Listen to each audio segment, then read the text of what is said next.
Hi, I'm Corey, Editor-in-Chief of Warpaint.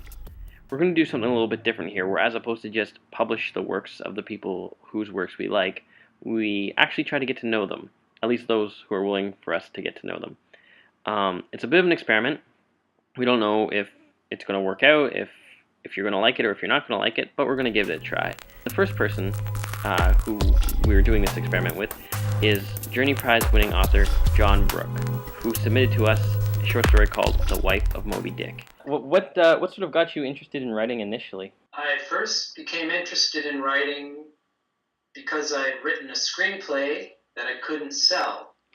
So I liked the story, and I was sort of frustrated that nobody else did, so I said, to hell with them, I'm going to explore this further, and I started to turn the screenplay into prose and taught myself and became a writer that way. Are you one of those writers who you write it and you're like, that's perfect, or are you like a writer who writes within the edits? I'm a writer who makes a huge mess at the beginning, kind of desperately trying to get from point A to point B and on through to the end of it. And then when I've got my mess, at least it's something and I can shape it. When I was reading The Wife of Moby Dick, I got a sense that it felt like a European film. Like it had that sort of sense of, like, because I find a lot of like Anglo films, or a lot of especially American films, it's more about the individual. Where yours had that very like community sense. Artistically, I was trying to get kind of a group thing, a group dynamic happening. And I've managed to do it a couple of times in stories here and there, I think.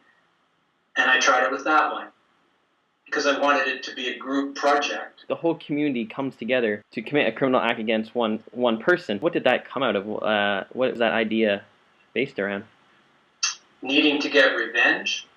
Yeah? You have a bad neighbor or something? I did, actually. Worse than that, he used to be a good neighbor. He was my friend. Then his wife died, and he got really crazy, and he started getting into, I don't know how much you want me to say about the story, but he went wrong. He went bad, because I sit here looking out my window all day long trying to write, and he was in my field of vision doing what he was doing. We tried to make him stop, and he wouldn't listen to us, and so I was just angry at him, and the pen mightier than a call to the cops. You seem to get a lot of inspiration from the back alley behind your house. I wrote a whole book from up and down my little alleyway called Last Days in Montreal. That was me living here during the referendum, this nice Anglo from Toronto who had no idea what the politics of Quebec were and ended up here in the middle of it, even though I was supposedly a well-informed adult when I showed up here. I just never really experienced it. How did you get the prize? How has it done anything for you? Is it something that you're proud of?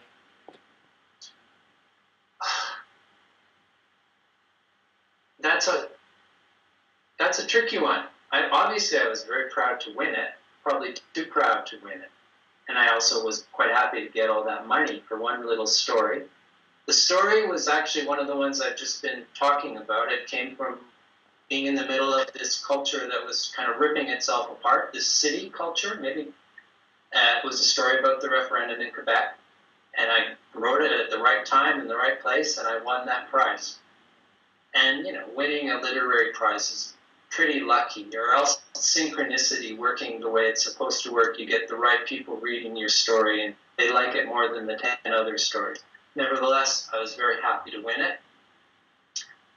It did get me a call and maybe get my first novel published, yes. But it didn't change my life in terms of making me like a high-profile writer at all. It ain't reality. It really isn't reality as far as the writing life goes. Mm-hmm. It's one story. You said that my story didn't feel like the kind of story that you usually see. And that can be a problem from my end too. And I thought, there's about 50 different university-run short story journals that get published all the time. And I was starting to get discouraged. I've had that story for about 10 years. Wow. And nobody ever wanted it. Journey Prize winner or not. So I just sent it out again, and this time it hit the right person. There you go, synchronicity, man. Do you have something coming up? Anything you're working on right now? Yeah, I'm working on another Aliette Nouvelle mystery, and I hope it will be published. It's supposed to be published this coming autumn or late autumn. If you want to learn some more about John Brooke's writing and the adventures of Inspector Aliette Nouvelle, go to www.aliette.ca. There's all the information there, or just go to Amazon.com and type in Inspector Aliette Nouvelle and see what you find.